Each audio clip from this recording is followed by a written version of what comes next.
tous, bienvenue en ce dimanche pour ce nouveau numéro d'On refait la semaine. On retrouve notre invité mensuel, Alain Finkielkraut, philosophe et académicien, auteur d'À la première personne aux éditions Gallimard. Merci d'être avec nous. Bonjour Alain. Bonjour. Je suis entouré pour vous interroger aujourd'hui sur une actualité effectivement très chargée en France mais aussi ailleurs, de Jérémy Pelletier, directeur des études à la Fondation Jean Jaurès. Bonjour Jérémy. Bonjour. Bienvenue, c'est une première à Radio J.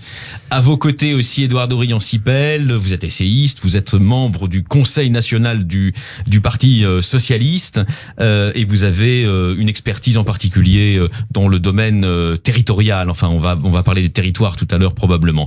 Et enfin, last but not least, notre chroniqueur Gil Michaeli, vous êtes directeur général du magazine Causeur, qui consacre d'ailleurs sa livraison de ce mois à Philippe Muret, Art de destruction massive, donc avec une édition inédite du journal de l'intellectuel, aujourd'hui disparu, que vous avez bien connu au magazine Causeur. On en parlera sans doute dans un instant. Mais tout de suite, on va commencer par le menu très chargé de ce jour. Je vous annonce qu'on va parler tout à l'heure de la question de l'antisionisme et des débats autour de la résolution présentée à l'Assemblée nationale cette semaine par Sylvain Maillard. Nous allons parler aussi d'une proposition de Jean-Paul Delevoye qui annonce la nécessité pour l'Europe de se doter d'ici 2050 de 50 millions d'immigrés nouveaux, extra-européens. Mais nous allons commencer par un thème qui est relatif, disons, aux actualités récentes d'Alain Finkielkraut. Alain Finkielkraut s'est retrouvé dans un show télévisé de LCI face à une contradictrice avec laquelle il était manifestement impossible d'échanger des arguments rationnels. C'était Caroline de Haas, la fondatrice d'Oser le féminisme. Alain Finkielkraut, en un mot comme un cent, est-ce que vous regrettez de vous être rendu sur ce plateau pour un débat sur le débat, visiblement impossible à tenir? Non, pas du tout. C'était pas un show. C'était un débat, comme vous le dites. Et j'étais pas chez Cyril Hanouna avec des gens qui essayaient de me mettre des nouilles dans le slip. J'étais pas à l'émission Le Quotidien de Yann Barthès au milieu de jeunes humoristes ricaneurs. Mais est-ce que les talk-shows, disons, de la télévision française sont encore un espace où on peut échanger des arguments librement sans s'injurier, où c'est devenu de plus en plus difficile? Est-ce que les universités françaises sont un espace de libre expression? C'est aussi une question qu'on peut se poser. C'est-à-dire, il en va de ce que vous appelez les talk-shows comme de d'autres lieux, car l'espace public est en crise. J'avais affaire à la principale représentante des néo-féministes, à la théoricienne des indigènes de la République, à la porte-parole d'Europe Écologie Les Verts et à une députée de la France insoumise, c'est-à-dire une grande partie de la gauche. Eh bien, c'est cette gauche-là qui a essayé de m'empêcher de parler, et c'est Caroline de Haas qui m'a dit, qui a osé dire que je faisais l'apologie du viol sous prétexte que j'incitais les téléspectateurs à aller voir le film de Roman Polanski, qui est un excellent film au demeurant, qui est un très beau film, austère et palpitant à la fois. Et donc j'ai répondu par l'ironie. C'est, si vous voulez, la jurisprudence Cyrano de Bergerac. Quand on dit à Cyrano que son nez est long, il dit pas du tout. Il est immense, il est monstrueux, c'est un cap, que dis-je, c'est une péninsule. J'ai suivi exactement cette jurisprudence. Je réagis à des calomnies par l'ironie plutôt que par la fureur outragée. Et alors pourquoi vous avez dit juste après, commentant la crise, vous avez dit à des amis communs, j'ai l'impression que c'est la plaisanterie de Kundera sans le communisme, en faisant référence d'ailleurs à des prises de position de jeunes ministres de la Macronie qui, j'allais dire, ont emboîté le pas aux condamnations prononcées par Caroline de Haas. Justement, c'est-à-dire que je suis sorti de l'émission sans me douter une seule seconde que mes déclarations allaient créer le scandale. Je suis rentré chez moi. Allaient créer un bad live buzz, comme on dit aujourd'hui. Oui, mais je le dis pas moi. Mais j'en ai parlé à ma femme qui m'a dit oui, c'était très grave. Elle avait pris l'émission au milieu parce qu'elle rentrait d'une longue audience du palais de justice et dit oui, c'était très grave. Il y a un seul moment de légèreté, lui ai-je dit, c'est quand accusé comme ça, j'ai répondu en disant que je te violais tous les soirs. Ça l'a pas impressionné plus que ça.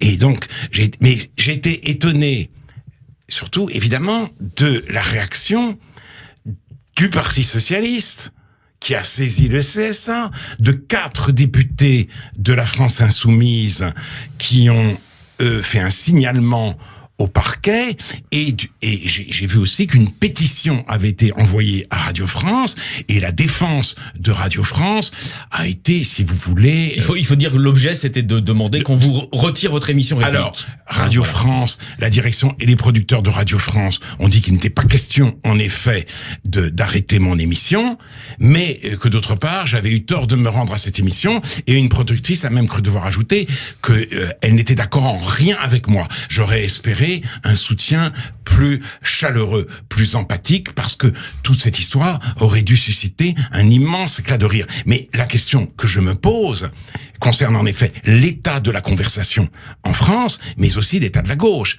C'est-à-dire la gauche, comme dit Julliard, c'était longtemps l'alliance de la justice et du progrès, et je me demande, à voir toutes ces réactions, si la gauche n'est pas en train de mourir de bêtises. Alors, toutes les sensibilités philosophiques sont représentées à ce plateau de Radio J, aujourd'hui avec vous, Alain Finkielkraut. Je me tourne vers... Enfin, il n'est pas que représentant du Parti Socialiste, mais enfin, vous êtes au Conseil national du Parti Socialiste. Édouard Dorian-Sipel, quel jugement vous portez sur cette, comment on dit aujourd'hui, sur cette séquence médiatique? Bonjour Alain Finkielkraut. Bonjour. Je n'ai pas pour ma part saisi le CSA, bien que je sois membre du Conseil national du Parti socialiste.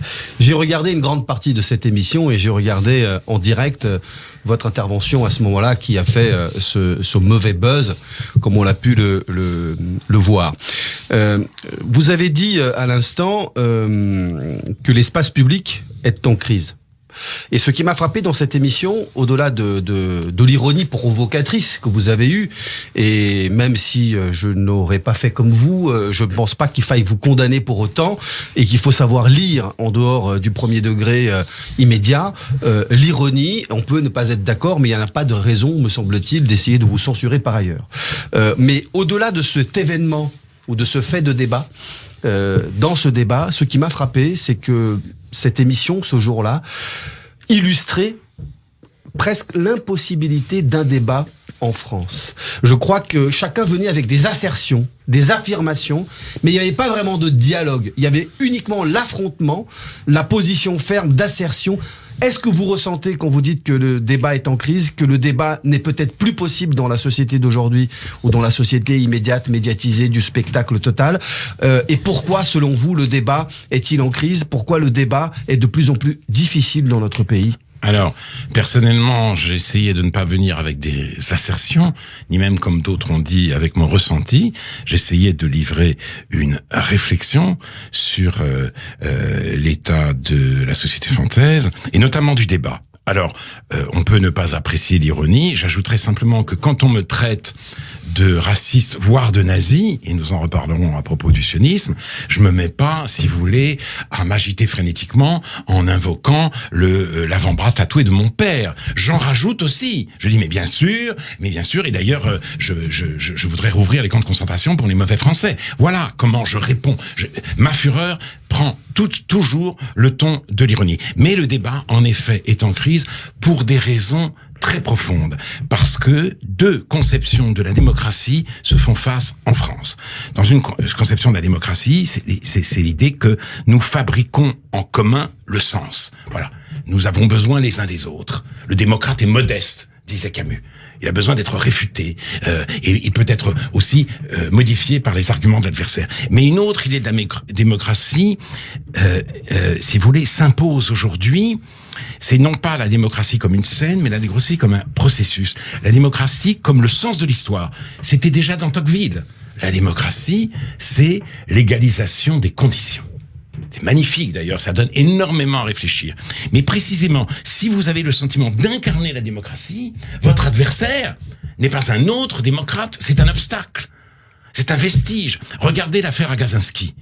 Ça ne me concerne plus. Mais pourquoi des militantes ont-elles voulu empêcher, ou des militants d'ailleurs... Une conférence de la philosophe. Voilà, une conférence à Bordeaux, voilà. Et l'université a été amenée à annuler la conférence. Parce qu'elle est contre la gestation pour autrui et même la procréation médicalement assistée pour toutes les femmes. Or, les gens qui sont favorables à ces initiatives, à ces mesures, etc., c'est des gens qui luttent contre la discrimination. Pas de discrimination envers les couples de lesbiennes, pas de discrimination envers les femmes seules, ni bientôt, pour la GPA, envers les couples d'hommes homosexuels. Et donc, elle devient, du fait même de sa position, une apôtre de la discrimination, c'est-à-dire une adversaire de cette égalisation qui est la marche même de la démocratie. Voilà, alors, il faudrait vraiment savoir à quelle idée de la démocratie nous tenons. Si nous confondons la démocratie avec le sens de l'histoire, alors oui, le dogmatisme et même le fanatisme se donneront libre cours. Avant, autrefois, le fanatisme avait la couleur du communisme. Maintenant, curieusement, il a la couleur de cette démocratie toujours en marche. Alors, Jérémy Pelletier de la Fondation Jean Jaurès, comment on a regardé depuis, disons, ce lieu historique de la pensée de gauche en France, ce robespierrisme à visage néo-féministe? Alors, moi, j'ai une question. Bonjour Alain Finkielkraut. J'ai une question que j'aimerais vous poser depuis longtemps. C'est, est-ce que vous aimez profondément la télévision? Est-ce que vous aimez la télévision? Je vous pose cette question parce que, s'agissant de la façon dont on fait du débat aujourd'hui, de la qualité du débat public, je pense en grande partie que c'est lié à la mécanique aussi médiatique, à la façon dont les émissions sont faites, au fait qu'on n'a plus beaucoup de temps sur notamment un certain nombre de chaînes de toute info. Et sauf donc, ici, faut venir sauf ici. Non, mais, et donc, j'y reviendrai d'ailleurs. Et donc, le principe même du débat et de la discussion, tel que je sais vous aimez le conduire, est de toute façon impossible dans ces émissions-là avec la mécanique médiatique. Et je vous pose cette question sur votre rapport à la télévision, un peu comme Barthes demandait à Lucchini quel est votre rapport au téléphone. Je vous pose cette question sur la télévision parce que je pense qu'il y a une grande différence quand vous êtes, vous, à la radio, que vous avez le temps d'affûter votre réflexion, parce que je pense que c'est aussi votre façon de faire, et ça a toujours été votre manière de faire, et je pense que c'est très noble. Chose qui n'est pas facile, et en tout cas qui n'est plus possible, je crois, avec cette mécanique médiatique. Comment dire, le scandale qui a éclaté après l'émission de David Pujadas, cette grande confrontation, n'a rien à voir avec la société du spectacle. Premièrement, c'est un scandale. Cette émission a eu un grand mérite. Ça a été un dévoilement.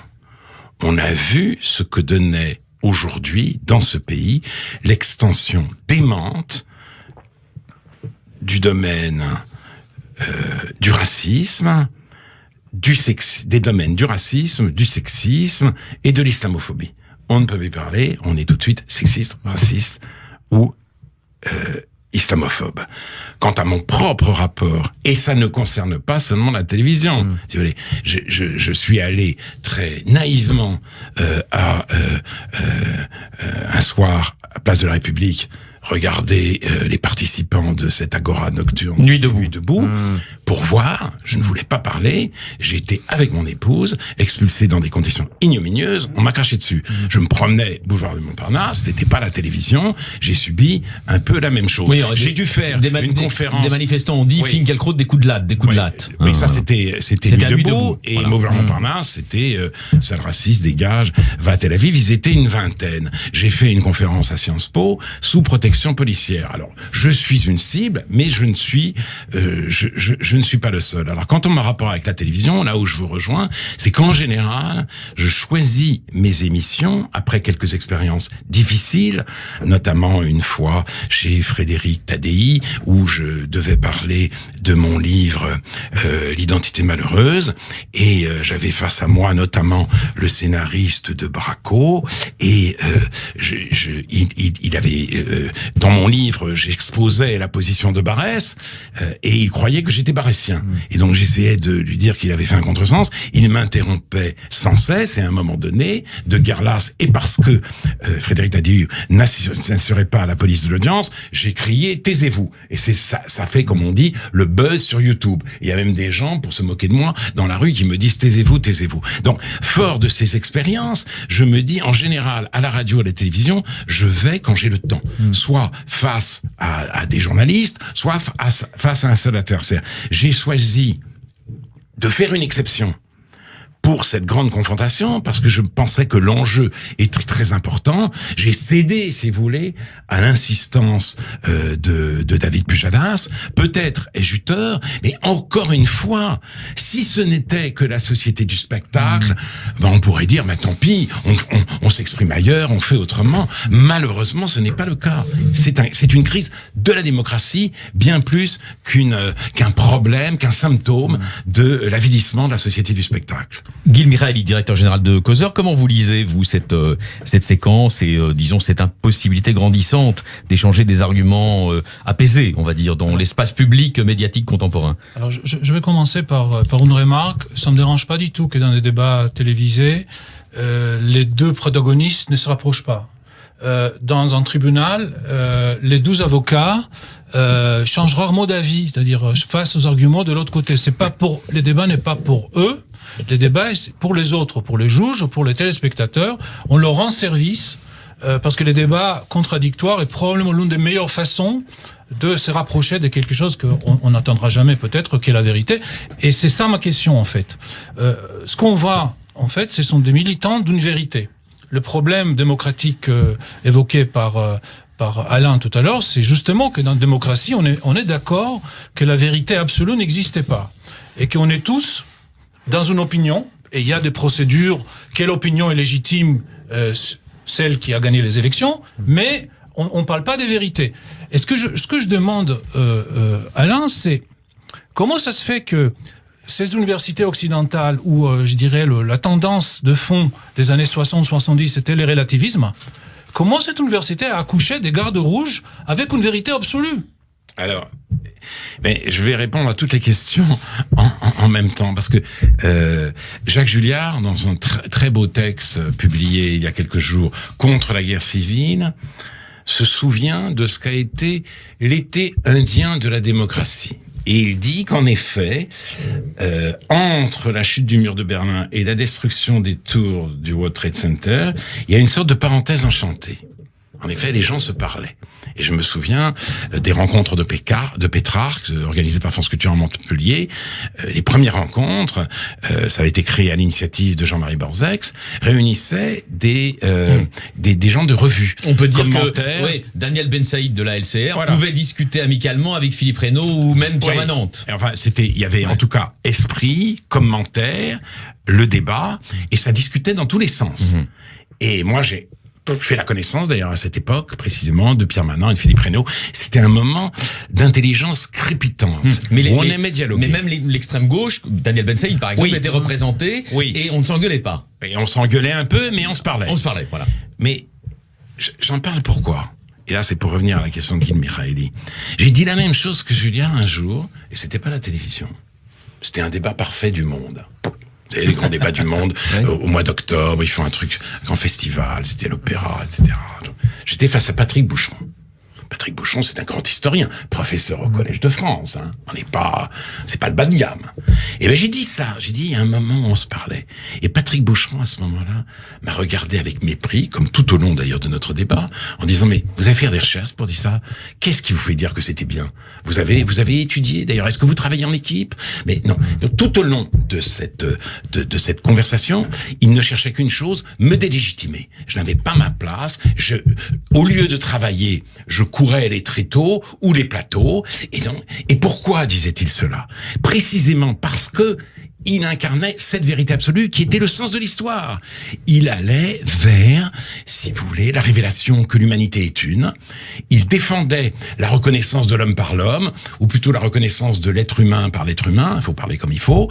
Et il le faisait face à moi, qui avait écrit l'Identité malheureuse, et qui donc n'avait pas voix au chapitre. Il fallait montrer à la fois mon ignominie et mon incompétence. C'est ça. C'est-à-dire, et vous voyez bien, par exemple, que l'histoire mondiale de la France n'est rien de plus, en réalité, qu'un manuel antiraciste, idéologie de part en part, puisqu'on vous explique que sur le territoire français, aujourd'hui français, il y a 36 000 ans, eh bien, vivait une humanité métissée et migrante. Mais qu'est-ce que ça veut dire? On est historien, on projette les catégories d'aujourd'hui, les catégories valorisées d'aujourd'hui sur l'homme de Cro-Magnon qui vraiment n'en pouvait mais. Et toute l'histoire mondiale de la France est faite à cette aune. C'est-à-dire, la France n'existe qu'à travers ce qu'elle doit aux étrangers. Et si vous voulez, c'est le sentiment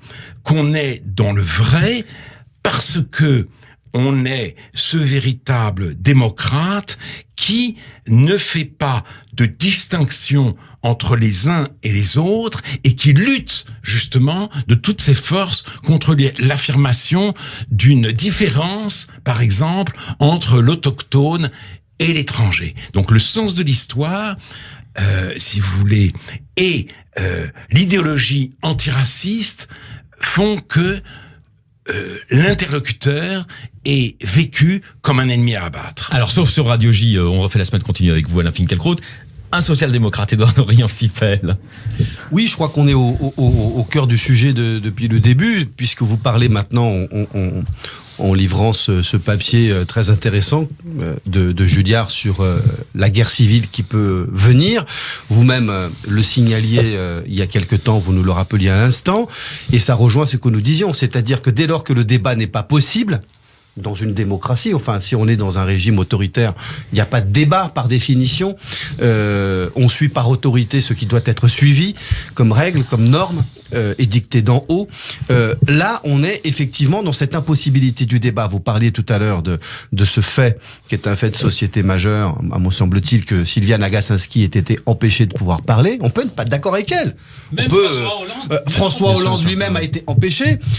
Vous-même, on peut ne pas être d'accord avec votre façon de faire, ce que vous dites, etc. Mais pourquoi vouloir censurer votre présence sur les antennes, d'une part, et d'autre part, est-ce que on peut réguler cette question autrement? On a l'impression qu'on est effectivement dans cette période de chasse aux sorcières, mais j'ai aussi à l'esprit l'idée qu'il y a des sorcières qui chassent. Et c'est pas ça la figure du populisme justement qui vient des sorcières qui chassent. C'est qui les sorcières qui chassent? Ah bah ça peut être n'importe qui dans la figure du populisme. Ça peut être tous ceux qui veulent chasser le mauvais esprit présent, qui veulent imposer de nouvelles règles, de nouvelles normes. Comment entendez-vous aujourd'hui, dans la présence du débat public, la place des intellectuels, et notamment des intellectuels, des philosophes en particulier, mais pas seulement? Est-ce que, justement, certains vous reprochent d'aller dans les médias? Moi, je reprocherais peut-être à la plupart des intellectuels de ne pas investir le champ du débat public, la nouvelle agora publique, la nouvelle agora tout court, que sont les médias.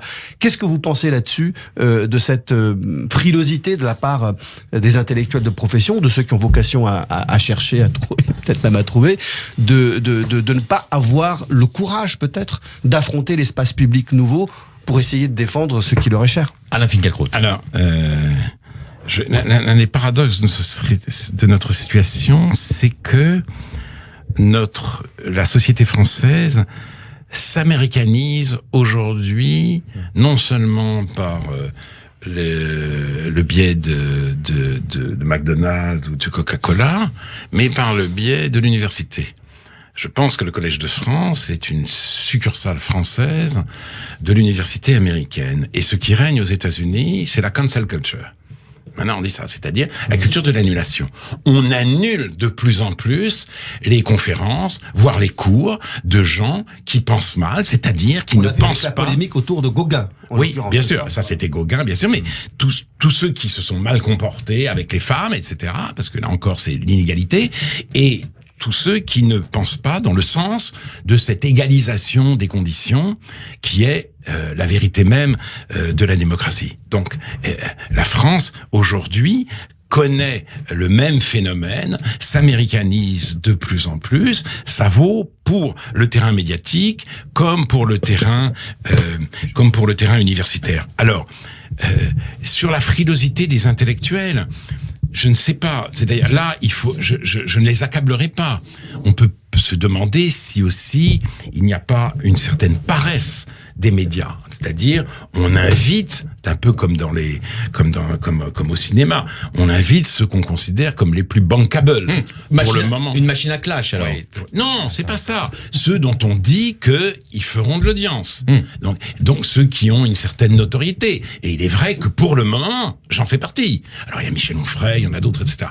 Et on a peut-être une hésitation à inviter des intellectuels moins connus dans le grand public. Il faudrait que mais ce n'est pas le cas d'ailleurs de Pujadas. Il essaye d'élargir. Donc simplement là où je vous suis, cette idée selon laquelle dans les médias on perd son âme et c'est ailleurs que s'énoncent les choses importantes, je crois que elle n'a plus de sens aujourd'hui où l'espace public et l'espace médiatique, c'est devenu la même chose. Alain Finkielkraut, c'est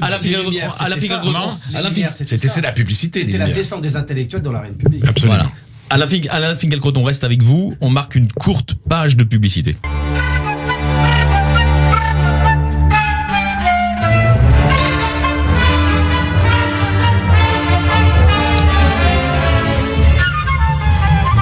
Vous êtes toujours sur Radio J, on refait la semaine continue avec Alain et autour d'Alain Finkielkraut, dont nous parlons, avec lequel nous parlons depuis une demi-heure. On a fait donc une large place à la réflexion sur le débat. On a débattu du débat aujourd'hui avec Jérémy Pelletier, directeur des études à la Fondation Jean Jaurès, Édouard Dorian-Sipel, essayiste et membre du Conseil national du Parti socialiste, et enfin Gil Mikhaeli, qui n'est pas au Parti socialiste, mais qui est directeur général du magazine Causeur. La pluralité est tout à fait représentée aujourd'hui, cet après-midi à Radio J. Alors, une remarque très rapide de Gil Mikhaeli, et ensuite on passe au volet social, puisque nous sommes dans une semaine d'intense mobilisation contre la réforme des retraites proposée par le gouvernement d'Édouard Philippe. Sur la question des médias, ce que disait Boucheron à Alain Finkielkraut dans les débats cités tout à l'heure, c'est entre autres, je suis patenté.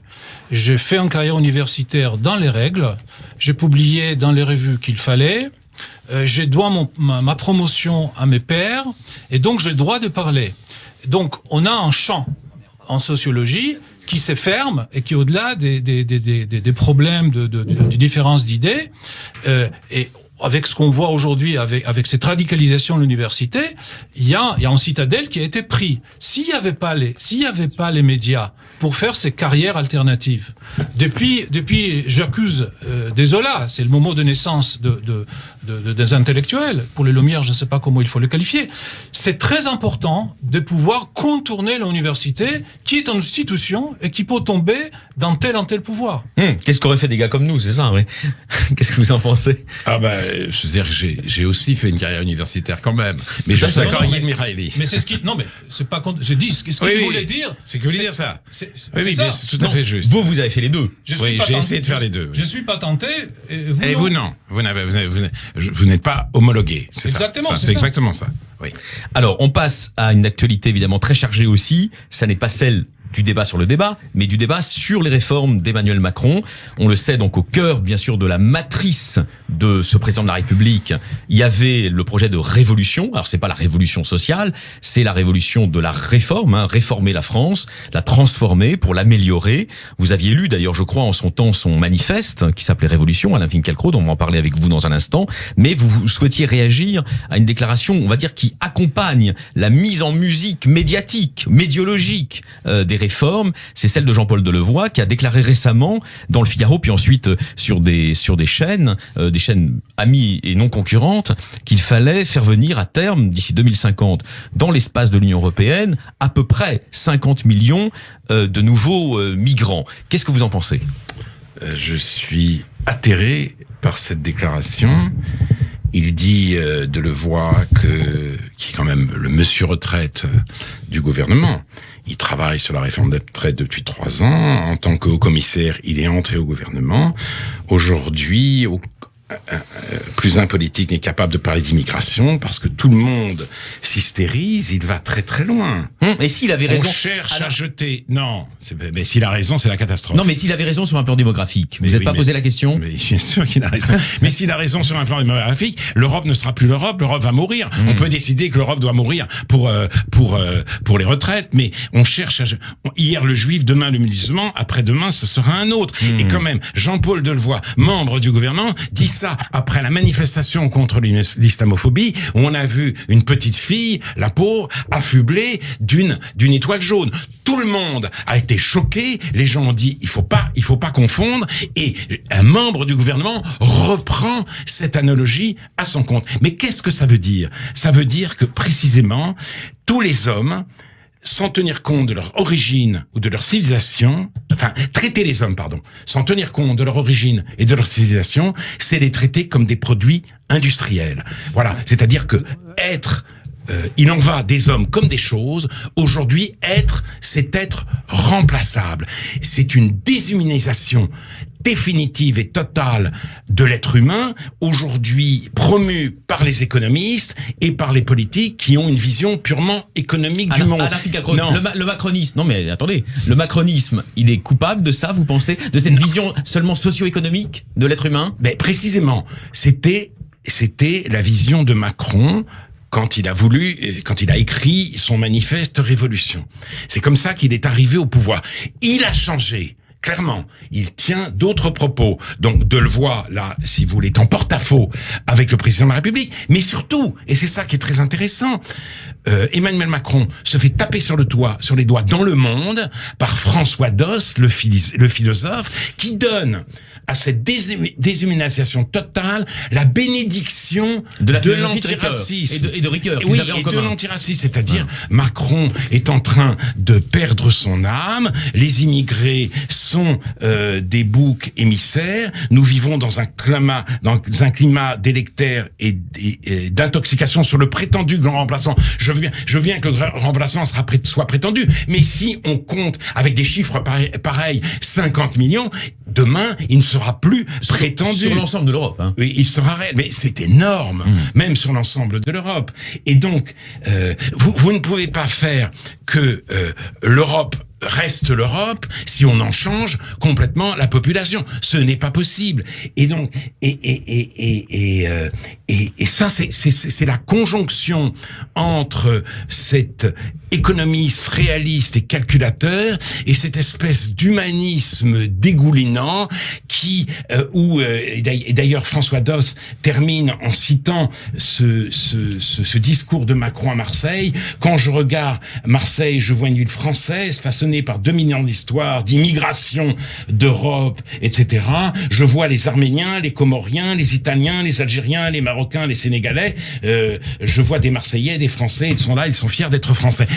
Marseille est aujourd'hui la capitale de l'hyperviolence. Voilà la réalité. Alors, si vous voulez, ce mélange de réalisme, d'idéalisme et d'aveuglement, personnellement, me rend très triste et me fait très peur. Jérémy Pelletier, vous êtes du côté de cet humanisme dégoulinant que vient de dénoncer notre invité Alain Finkielkraut? Non, je ne pense pas. Non, deux questions. Je voulais faire réagir à l'une des phrases de Jean-Paul Delevoye. Il dit « Plus un politique n'est capable de parler d'immigration », parce que tout le monde s'hystérise. Je voulais vous demander si vous étiez d'accord avec cette phrase. Et par ailleurs, est-ce que le problème aussi de la déclaration, au-delà de le faire, je pense, à un moment dramatique pour vendre la réforme des retraites, c'est pas aussi le mélange et la confusion quand il dit bouc émissaire? Il dit pas le bouc émissaire c'est l'immigré, il dit le bouc émissaire c'est le musulman. Et donc il mélange finalement deux phénomènes assez différents. Et donc voilà, sur ces deux aspects-là. Mais je cite souvent cette phrase de Peggy dans notre jeunesse. Il faut dire ce qu'on voit, et ce qui est plus difficile, voir ce qu'on voit. Beaucoup de gens, dès lors qu'on voit ce qu'on voit, on est accusé d'hystériser le débat. Puisque Jean-Paul Delevoye pense, comme le journal Le Monde, que la France est un vieux pays d'immigration, ce qu'il faut. L'immigration de masse est très récente, elle a commencé dans le deuxième tiers du XIXe siècle. La France a été pays homogène, entre les grandes invasions et cette période-là. Premièrement, et deuxièmement, riche de sa diversité. Voilà. Et on s'hystérise quand on dit que c'est pas vrai. Qu'est-ce que ça veut dire riche de sa diversité? Elle est riche de ses territoires perdus, et elle est riche de la salafisation des banlieues, et elle est riche de la banalisation des violences antipolicières, des violences contre les pompiers, des violences contre les professeurs. Elle est riche de cette partition dont nous parlait François Hollande dans le livre. Mais pourquoi c'est ça? Pourquoi les habitants de Marseille, par exemple, quand ils rapportent sur leur ville, ils disent alors comme on dit aujourd'hui, la coexistence entre les communautés est en fait plutôt harmonieuse, à côté du grand banditisme. Ils disent pas ça. Moi, j'ai rencontré des gens à Marseille qui disent on est obligé des juifs de Marseille qui disaient on est obligé de mettre nos enfants dans des écoles juives parce que ils ne sont pas en sécurité, et dans les écoles du centre-ville parce qu'il y a les quartiers nord de Marseille, mais il y a aussi un problème dans les centres-villes. Donc ils ne disent pas cela, et on s'en prend beaucoup à ces pays d'Europe centrale, aux proies à la xénophobie, au nationalisme et au populisme, mais c'est un assistant, un ancien adjoint de Václav Havel, qui a confié un jour à Jacques Rupnik qu'il ne voulait pas que Brno, la deuxième ville tchèque, devienne Marseille de l'Europe centrale. Il faut savoir que la France aujourd'hui est un repoussoir pour tous les pays d'Europe. La France qui était un phare, qui était un modèle, la France qui était un havre, est vécue, perçue comme cela. Parce qu'il suffit d'avoir des yeux pour voir. Parce que, si vous voulez, on dit que les hommes sont remplaçables, or ils ne le sont pas. Ils ne le sont pas. Et la preuve qu'ils ne le sont pas, c'est ce que Gilles Kepel appelle la fracture française. Donc quand j'entends Delevoye dire qu'on s'hystérise sur l'immigration, je suis encore une fois décontenancé, stupéfait. Édouard Orion-Sipel. Vous avez décrit à l'instant la réalité qui est celle de l'homme contemporain dans nos sociétés européennes, en pointant la possibilité de la mort de l'Europe, en raison notamment du rapport démographique que nous aurions à subir dans les années qui viennent, c'est-à-dire la nécessité d'accueillir des immigrés pour faire face au solde démographique qui devient de plus en plus négatif français. Et vous avez joint cette question à la réalité de l'homme contemporain européen, occidental, qui est un homme devenu objet. Ne pensez-vous pas que la mort de l'Europe, elle est plutôt là, dans la perte du sens, dans l'oubli du sens?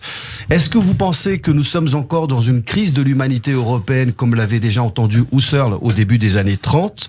Est-ce que vous pensez précisément, en raison de cette déshumanisation sur laquelle je vous rejoins et sur laquelle j'ai pas mal écrit l'année dernière pour décrire la situation présente en France, où je pense que les gilets jaunes sont par exemple un symptôme de ce sentiment de déshumanisation? Pensez-vous que nous avons perdu le monde de la vie face à une raison instrumentale qui est précisément le problème de l'Europe? On a perdu le sens, et du coup la question c'est que est-ce que la mort de l'Europe n'est précisément pas le fait de l'Europe elle-même qui ne sait plus quel est son propre sens en tant que civilisation? Alors, mais elle ne le sait plus pour les raisons que vous dites. En effet, l'essor de la technique, la mainmise sur la raison tout court de la raison opérationnelle, ce que dénonçait d'ailleurs admirablement Benoît XVI, le dernier pape avant que le Vatican ne devienne une ONG. On dit un pape heideggerien même, hein. Il a lu... il est presque un disciple de l'école de Francfort. Il a lu, oui. Le nouveau pape. Enfin, bon, bref, il est le pape en tout cas, et voilà. Et donc, mais il y a un autre phénomène. Il y a ce phénomène que je décrivais tout à l'heure, l'égalisation des conditions, cette idée-là de la démocratie qui a été encore accéléré sous l'effet du grand traumatisme hitlérien. Car l'Europe ne s'est plus vécue comme civilisation, justement, puisque cette civilisation avait mené au pire, qu'on ne voulait pas absolutiser les différences collectives, ni à l'intérieur de l'Europe, ni en tant qu'Europe. Il fallait au contraire aller vers toujours plus d'égalité. Et l'homme européen s'est d'abord pensé en tant qu'homme tout court, en tant qu'homme en général. Mais l'égalisation cette égalisation totale, elle ne laisse rien debout et elle débouche sur une sorte de nihilisme.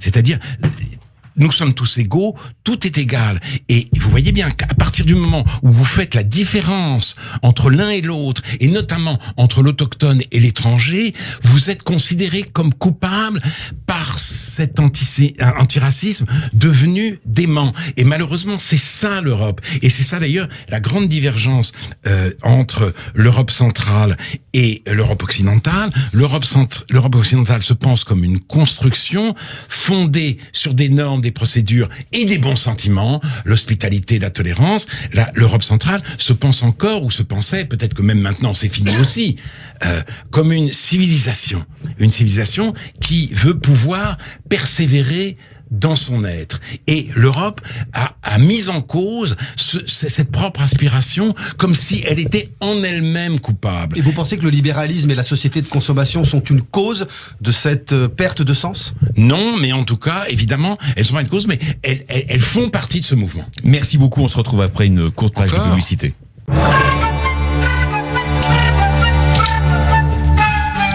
On refait la semaine continue, nous sommes toujours en compagnie d'Alain Finkielkraut qui nous fait l'honneur et le plaisir d'être avec nous en ce dimanche après-midi. À mes côtés, Jérémy Pelletier, Édouard Durion-Sipel et Guil Mikhaeli. On continue, c'est le 3e thème, c'est très important, ça s'est passé cette semaine.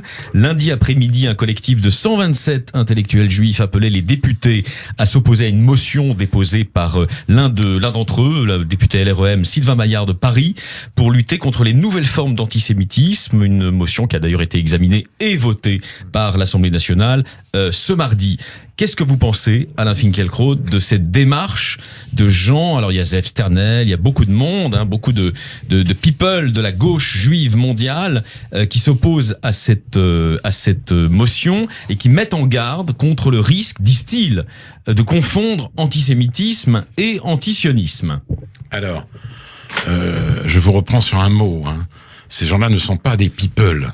Ce sont des intellectuels, des universitaires, d'ailleurs pour certains très peu connus, et en effet, ils se mobilisent contre cette confusion qu'ils jugent dangereuse parce que, disent-ils, on en viendra à pénaliser, à criminaliser toute critique d'Israël. Ce qui est stupide parce que la motion en question, il faut le rappeler, elle n'a pas pour objet d'interdire la critique de la politique d'Israël, elle a pour objet de punir la haine d'Israël et la délégitimation de son existence. Alors, je reviendrai sur le mot punir.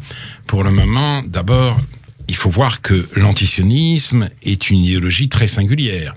L'anticommunisme voulait la fin du communisme, mais pas de la Russie. L'antinazisme voulait la fin du nazisme, mais pas de l'Allemagne. L'antisionisme veut la fin d'Israël. Cependant, ce n'est pas forcément la solution finale.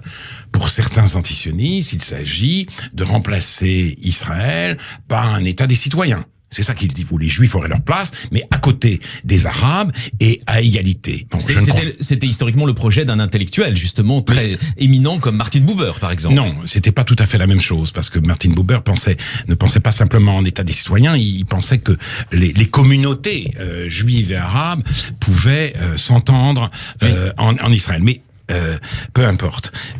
Donc cet antisionisme, effectivement, je le combats, mais il n'est pas en lui-même dangereux, il est stupide.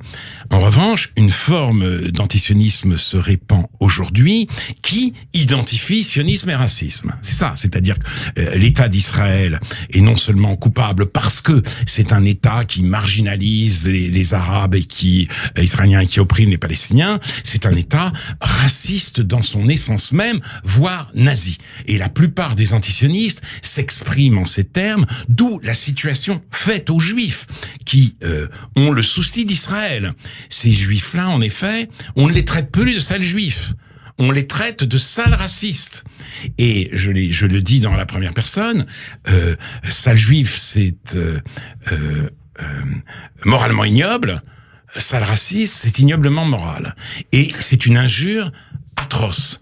Et donc, bien entendu, je pense même que on ne peut pas imaginer pire, et surtout, avec cet antisionisme, nous vivons un nouvel âge de l'antisémitisme, c'est-à-dire, il ne parle plus la langue du racisme, mais celle de l'antiracisme. Avec cet antisionisme, retentissent aujourd'hui des appels à la haine antiraciste. C'est désolant, c'est atroce, c'est révoltant. Je me révolte. Faut-il, pour autant, une motion, une nouvelle loi, et encombrer davantage la 17e chambre? Je ne le crois pas. Je ne crois pas que cette question-là doive se résoudre devant les tribunaux. Donc ma réponse, si vous voulez, est contradictoire. L'antisionisme, cet antisionisme, celui-là, est non seulement une variante de l'antisémitisme, c'est la seule forme d'antisémitisme aujourd'hui existant. Bon, mais d'un autre côté, les tribunaux ne sont pas habilités à traiter des questions comme celle-là, surtout que les associations qui vivent justement de ce genre de procès risquent aussi à un moment donné de se tromper et de traduire devant les tribunaux des gens dont, si vous voulez, l'activisme anti-israélien risque de leur déplaire, ce qui peut se retourner à terme contre les Juifs soucieux d'Israël. Donc voilà ma réponse. Elle est double, si vous voulez. Gil Michaeli, directeur général du magazine Causeur. Est-ce que, selon vous, il faut aller un petit peu plus loin avec la même logique et abroger la loi Guesso? Ça, c'est mon grand débat avec Causeur et notamment avec Elisabeth Lévy. Je n'étais pas hostile à la loi Guesso. La loi Guesso est venue combler un vide. Et notamment, la loi Guesso est intervenue parce que il y avait des universités qui homologuaient des thèses négationnistes. Et là, ça ne pouvait plus durer. En plus, le négationnisme, c'est un phénomène particulier. C'est-à-dire que c'est vraiment la pire accusation formulée contre les Juifs. Vous dites mort aux Juifs, c'est atroce. Mais vous dites les Juifs ne sont pas morts, vous parlez à l'indicatif, c'est encore pire. S'ils ne sont pas morts, c'est qu'on nous intoxique, c'est un mensonge planétaire diffusé par une surpuissance juive. Donc, et c'est absolument abominable. Mais surtout, pour que, et nous revenons au début de notre discussion, un débat soit possible, il faut au moins s'entendre sur les faits. Il faut que chacun parte des mêmes faits et se dise des choses dures parce que les interprétations divergent. Si vous introduisez une confusion entre les faits et des opinions, si vous ne veillez pas sur cette frontière d'une manière ou d'une autre, eh bien à ce moment-là, tout devient possible, comme disait Hannah Arendt. Oui, tout devient. Notre société n'a plus aucun sens. Nous sommes comme des psychotiques, si vous voulez, qui se croisent sans jamais pouvoir se parler. Voilà la raison pour laquelle je suis toujours favorable à la loi Guesso, mais j'en vois aussi les effets contre-productifs. Édouard Dorignan-Sipel, on n'assiste pas au fond des tirs croisés de la gauche radicale et de l'extrême droite, enfin disons, on va dire de la fachosphère en général, tout ce qui gravite autour, pour déconstruire justement cet arsenal judiciaire français qui depuis 1972 avec la loi Pleven a réprimé l'expression publique de l'antisémitisme. Il y a toujours cette tentation, il y a hélas dans une partie de la gauche et en particulier radicale, une forme d'antisionisme qui peut se rapprocher effectivement avec un antisémitisme ou en tout cas avec la volonté de porter l'idée que l'État d'Israël serait illégitime. Il y a une gauche radicale qui n'est pas claire là-dessus et nous continuons, hélas, à en subir les conséquences. Je suis plutôt de l'avis de Alain Finkielkraut. Je pense, comme vous, qu'une nouvelle loi, un nouveau dispositif législatif n'est pas nécessaire pour permettre de condamner l'antisémitisme lorsqu'il prend le faux nez de l'antisionisme ou de quelque autre faux nez ou maquillage de langage. Je crois qu'aujourd'hui, le juge a la possibilité de détecter l'antisémitisme ou toute forme de racisme derrière quelques formes de langage. Et j'observe simplement que ce qui a été voté à l'Assemblée nationale, c'est une résolution. Ce n'est pas un texte de loi. Cependant, pour revenir à ce que vous êtes, vous, un philosophe, et au moment présent que nous vivons, une nouvelle forme de démagogie, une confusion du langage. Comment la vivez-vous et comment pensez-vous la place du philosophe? Peut-être parce que si il y a une question à se poser, mais où est l'antisémitisme, quels sont les mots qui le désignent ou quels sont les faits qui le désignent, autant faut-il s'entendre sur les faits, autant faut-il entendre sur les mots. Et pour s'entendre sur les mots, il faut parfois un certain nettoyage, simplement pas des mots, mais aussi des images. Le philosophe n'est-il pas nécessaire à notre époque aujourd'hui, comme il était déjà à l'époque de Platon? Et on va conclure avec la réponse d'Alain Finkielkraut. Écoutez, je ne suis pas saisi du problème seulement en tant que philosophe, mais en tant qu'individu, en tant que citoyen, puisque précisément, boulevard Montparnasse, ceux des Gilets jaunes, venus, je pense, pour la plupart de la gauche radicale qui m'ont insulté, n'ont jamais dit ça de juifs. C'est ce qui a permis à Aude Lancelin de dire, il y a aucun problème. Pourquoi C'était sur l'antisionisme ou des Pourquoi choses comme ça, parlez-vous d'agression antisémite? On l'a simplement dit que c'était une sale mère de sionistes qui devait retourner à Tel Aviv. Et cet individu a été condamné. Pas trompé, hein. Le juge comment a pu le condamner. Le juge a pu le condamner. Moi, je n'ai pas voulu le poursuivre. Le juge a pu le condamner, mais nous sommes mis au devant d'un problème très grave. Encore une fois, c'est que la haine des Juifs va s'exprimer aujourd'hui dans la langue Merci immaculée de infiniment. l'antiracisme. Merci infiniment Alain Finkielkraut. Merci à tous les trois. Jérémy Pelletier, Edouard Dorian-Sipel, Gil Michaeli, on rend l'antenne, c'est le direct.